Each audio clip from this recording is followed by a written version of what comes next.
Chers amis démocrates africains, peuple du monde entier, nous tenons à vous dire un grand bonjour. Nous sommes bien dans la journée du 10 janvier 2018 et nous sommes ici à Toronto, au Canada. Bon, nous tenons tout d'abord à féliciter les jeunes Tunisiens pour tout le mouvement qu'ils sont en train de mener contre l'austérité. Bon, ceux qui ne savent pas l'austérité, c'est tout simplement un État voyou qui se décide de pouvoir augmenter les prix sur tout ce qui fait fonctionner, si vous voyez, dans la vie quotidienne des gens. C'est-à-dire les taxes ont été augmentées sur les produits du carburant. La TVA a été augmentée. La TVA, c'est juste la taxe sur la valeur ajoutée. Et ce que nous voyons donc présentement en Tunisie, c'est carrément l'inflation. L'inflation, c'est-à-dire les jeunes en ont marre. Mais pourquoi? Parce que vous avez une bande de gens qui se disent politiciens, qui sont rentrés dans des circuits de la corruption et qui sont devenus excessivement riches. Et donc, dans la même foulée, ils pillent les caisses de l'État, ils deviennent riches et l'État manque de liquidités. Et donc, on trouve donc qui? Voilà, les boucs émissaires. Éventuellement, ce sont les citoyens, le peuple, les plus faibles qui vont donc payer le prix. Les plus faibles qui vont donc payer le fonctionnement d'un État. Les plus faibles qui vont donc payer pour, si vous voulez, l'enrichissement illicite des plus riches.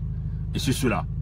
Et nous, dans notre décryptage, nous tenons simplement à féliciter les jeunes Tunisiens pour, si vous voyez, la Tunisie. La Tunisie aujourd'hui, il y a des grandes mobilisations, des grandes manifestations. La jeunesse est debout, les citoyens sont debout pour dénoncer toutes ces manigances décidées par leur gouvernement que nous considérons qui n'est pas trop juste, parce que une classe, vous voyez, les plus riches se décident simplement de devenir riches. Les politiciens se décident simplement de devenir riches en plongeant leurs longues mains dans les caisses de l'État, éventuellement en soutirant de l'argent dans les caisses de l'État.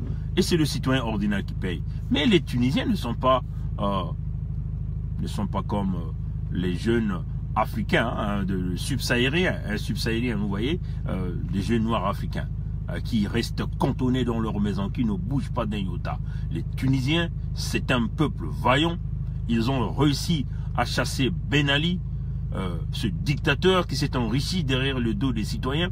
Ils ont réussi à mener une révolution. Et là, ils sont encore debout dans les rues pour lutter contre l'augmentation, l'inflation, une décision non responsable de la part de leurs autorités. Voilà. Donc, nous tenons à commencer ce direct en donnant un coup de chapeau à ces jeunes Tunisiens qui ont compris qu'on ne peut plus baisser les bras, il faut se mettre debout. Bon, qu'est-ce que l'affaire de la Tunisie a à voir avec ce qui se passe chez nous, au Congo-Brazzaville, ou en Afrique centrale, d'une manière générale, ou l'Afrique francophone, l'Afrique francophone noire? Vous voyez, chers amis, dans nos États, il y a des reptiliens. Il y a des reptiliens qui ont mis des systèmes de répression, des systèmes de pillage, des systèmes de vol. Et ils ont donc mis ce que nous appelons la Gestapo pour le cas du Congo, c'est-à-dire une police, une milice armée qui brutalise, qui tue, qui viole, qui détruit, qui torture les citoyens. Mais en fin de compte, c'est une façon d'empêcher les citoyens d'aller dans les rues. Mais ce qui est curieux, c'est que ces mêmes gens-là ont pillé les économies de leurs États. Donc, nous sommes en train de vouloir rentrer dans le cas de la Tunisie. Mais comme dans nos États en Afrique noire, les jeunes ont peur parce qu'on tire à bout portant sur eux. Encore au niveau de la Tunisie, ces gens-là ont quelque part une certaine mentalité qu'il ne s'agisse pas de tirer sur leurs concitoyens. Vous voyez, on peut régler pacifiquement quelques coups de lacrymogène, ainsi de suite. Mais chez nous, on tire à bout portant, on tire à balles réelles. Et quand on tire sur tout le monde, tout ce qui bouge. Vous voyez, chers amis. Mais cela ne veut pas nous pousser à continuer à rester cantonnés, pensant que les choses vont changer d'elles-mêmes. Les choses ne pourront jamais changer d'elles-mêmes. Chaque révolution nécessite toujours, si vous voulez, ceux qui vont tomber. Il y a toujours des sacrifiés. Vous voyez? Mais pour le cas du Congo-Brazzaville, prenons un exemple. Jean-Jacques Bouya, le neveu de Denis Sassou Nguesso, graisseur de sa formation, hein, parce que ça vient pas de moi, hein, il y a une vidéo qui circule, qui dit que Jean-Jacques Bouya était un graisseur de pneus, des pneus avions, des pneus des avions, voilà, graisseur hein, de son métier. Donc, il devient aujourd'hui l'homme le plus riche du Congo, mais pas le plus riche, parce que le plus riche c'est Sassou. Donc, Jean-Jacques Bouya, nous avions déjà fait des vidéos là-dessus, allez-y, dans notre chaîne YouTube, vous allez regarder les constructions sur du sable de Jean-Jacques Bouya et Denis Sassou Nguesso. En réalité, c'était un plan. Ils ont brisé le Congo, chers amis, démocrates africains, peuple du monde entier. Dans des pays industrialisés, ça s'appelle la criminalité. Dans des pays industrialisés, ces gens-là doivent passer devant un juge. Ces gens-là doivent être condamnés parce que les constructions qu'ils ont faites sont en train de détruire la vie des citoyens. Des constructions sur du sable. Tout ce qui est du diable ne dure jamais. C'est cela la réalité, chers amis. Ils ont donc décidé de monter ce qu'ils ont appelé Shanghai Bâtiment Construction. Une compagnie parallèle qui n'est même pas reconnue en Chine, ni dans la bourse chinoise, ni une bourse quelque part en Occident, non plus Wall Street surtout, vous voyez, mais simplement une compagnie de magouille qui leur permet de s'enrichir avec l'argent du contribuable congolais. Bien sûr, avec des partenaires chinois qui ont contribué dans ce coup-là. Et Shanghai Bâtiment Construction, c'est l'unique compagnie de construction au Congo qui obtenait tout, 99,19% de tous les marchés de construction. Des gens qui n'ont aucune expertise dans le domaine de la construction, qui n'ont jamais des ingénieurs qualifiés, parce que c'est des petits Chinois qu'ils ont pioché, qui étaient des manœuvres quelque part, des ouvriers quelque part. On les a ramenés simplement au Congo pour venir devenir des grands ingénieurs qui construisaient les routes, les bâtiments et tous les travaux qu'ils ont pu réaliser dans le bordel. Mes chers amis, ne vous en faites pas. Tout ce qu'ils ont construit là vont crouler. On vous avait déjà dit que le barrage de Kimboulou, le barrage de Imboulou qu'ils ont construit va s'effondrer parce que nous avons la connaissance de tout ce qu'ils ont fait là. La preuve en est, toutes les routes qu'ils ont construites, tout est en hécatombe aujourd'hui, chers amis. Éventuellement, c'est cette compagnie qui les a permis simplement de blanchir l'argent du Congo, de voler tout l'argent du Congo, tout l'argent qui se trouve dans les paradis fiscaux, dans les banques consignes. Aujourd'hui, les bouillas sont là en train de circuler librement en toute liberté.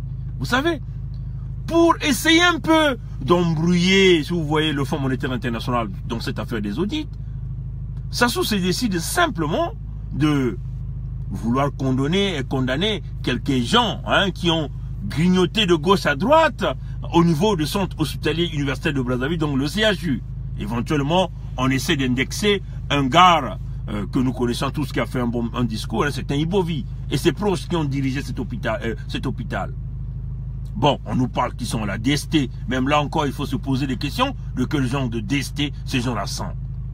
Alors, les gros poissons sont là en liberté, ceux-là qui détruisent. Vous savez, chers amis, moi je suis un ingénieur qualifié professionnel au Canada. Avant de devenir ingénieur, vous faites vos études d'ingénieur, vous travaillez dans le domaine d'ingénieur, vous obtenez de l'expérience et vous passez 2 tests. Le premièrement, c'est un test sur la loi, donc vous devez connaître les lois. Qu'est-ce que ça va avoir dans la vie d'un ingénieur? Deuxièmement, un test sur l'éthique professionnelle de votre métier. Et ce sont, une fois que vous obtenez ces 2 tests, c'est là où seulement que vous serez qualifié comme un ingénieur professionnel. Vous voyez, chers amis? Et c'est cela la loi, que ce soit au Canada ou aux États-Unis. Chers amis, selon les conditions éthiques professionnelles d'un ingénieur, un ingénieur doit construire sur ce qui est du durable, qui ne veut pas affecter la vie des populations. C'est vraiment le principe. Si vous voyez, c'est la base, la fondation du métier d'ingénieur ici. Vous ne pouvez pas construire quelque chose qui va affecter la vie des populations. Un design qui va affecter la vie des populations. Mais regardez ce qu'ils ont fait au Congo, chers amis. Des routes qu'ils ont construites en moins d'une année. Tout s'écroule. Ils ont construit, ils n'ont jamais pris des prélèvements pour essayer de regarder les constructions topographiques de tous les milieux qu'ils ont mis ces routes-là. Ils n'ont jamais prévu de la canalisation.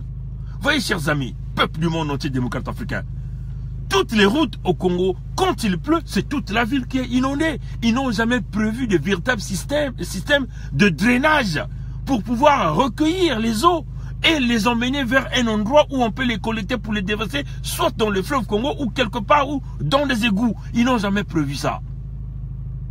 Alors, chers amis démocrates africains, peuple du monde entier, les gros poissons sont libres. Bouya est libre. Kiki est libre. Ondongo est libre. Sassou Denis, lui-même, qui est au centre de cette mafia. Parce qu'il faut le dire, hein, si Bouya a volé $1, Sassou a 95 cents.